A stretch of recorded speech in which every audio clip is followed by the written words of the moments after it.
Denial is one of the most common psychological defenses in society.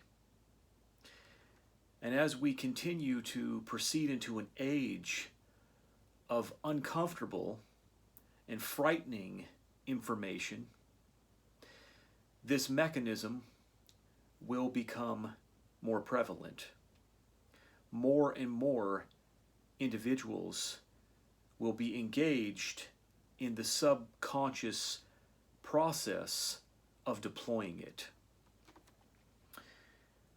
One of the most prevalent mechanisms in denial, the fantasy erected to stave off painful information, is an ad hominem, or poisoning of the well against the purveyor of negative information. One attacks, through fantasy, the integrity or character of the messenger. This is very important because I don't think that this is seen or explained very often within the denial process. Often when we think about denial, we simply think about a person constructing a fabrication, a different story. But we don't think about the fantasy process being the act of imagining or assigning to a person that they are defective, a poisoning of the well fallacy, an ad hominem to attack their character, because this act of attacking the character allows us to the belief that says the information that they are purveying is uncredible. Their character is uncredible. And so therefore I don't have to worry about the information that they are giving to me. It's an act of denying uncomfortable information by attacking the messenger. And there's a danger in this. When I say there's a danger in this, I mean the danger is to the purveyor of the negative information, because society is likely to naturally pivot in this direction, in the direction of attacking the messenger. And when you have a society where individuals begin to band together in this fantasy of attacking the individual, of discrediting the individual because they don't like the information, you end up in a dangerous situation for those who are truth speakers.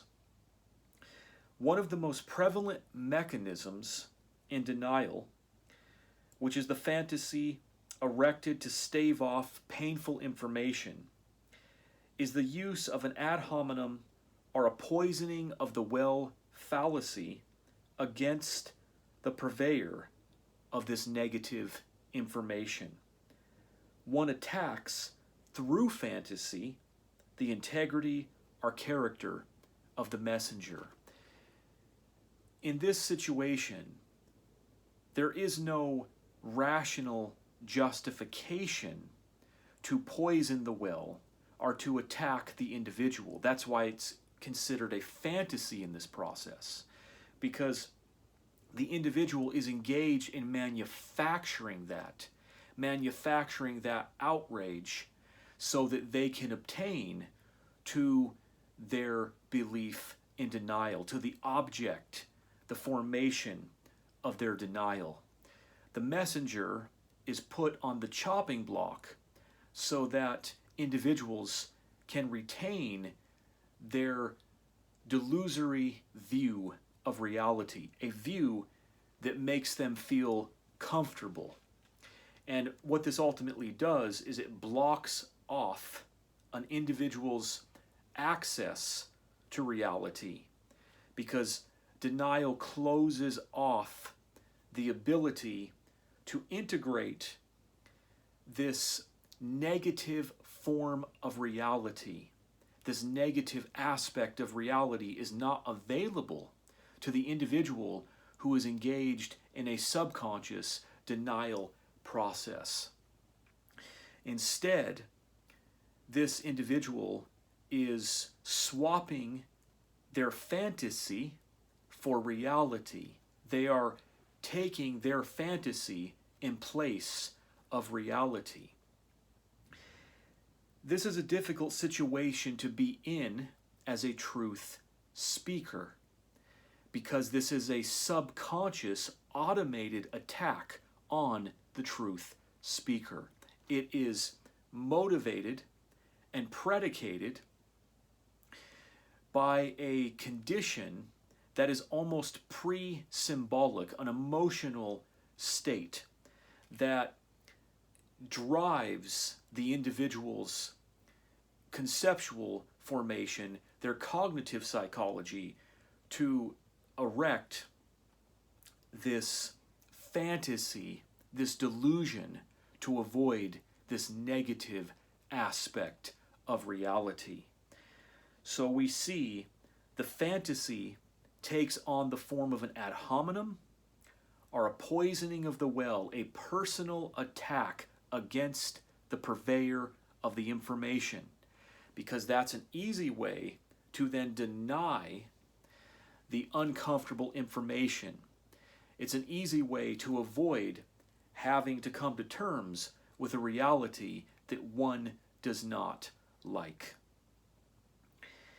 And I don't know exactly what the solution is to necessarily overcome this aspect of denial that is being thrust upon the purveyor of negative information. But all we can do is speak what is true, and we can, of course, try to point out what is happening. We can try to make the individual aware of the subconscious process they're engaging in, and then lay down a refutation to refute it. For example, not liking me or trying to discredit me is not going to alter the facts that I am telling you. It's not going to change the nature of reality. If you try to paint me as fanatical, as an extremist, as someone who's crazy, it's not going to alter what I am telling you about reality. That is the truth, and the integrity of those premises, of that premise, hinges upon the evidence and the nature of the premises themselves. They do not hinge upon my reputation or upon whether or not an individual likes me. It hinges upon the integrity of the information itself. So one way to push back against this is to be aware of this ad hominem attack, this fantasy attack that is trying to evade an unpleasant reality, point it out, and then contextualize the integrity, the veracity of the negative information, that it is not dismissed or does not go away simply because the messenger is attacked. The integrity of the information stands regardless of what one thinks about the messenger.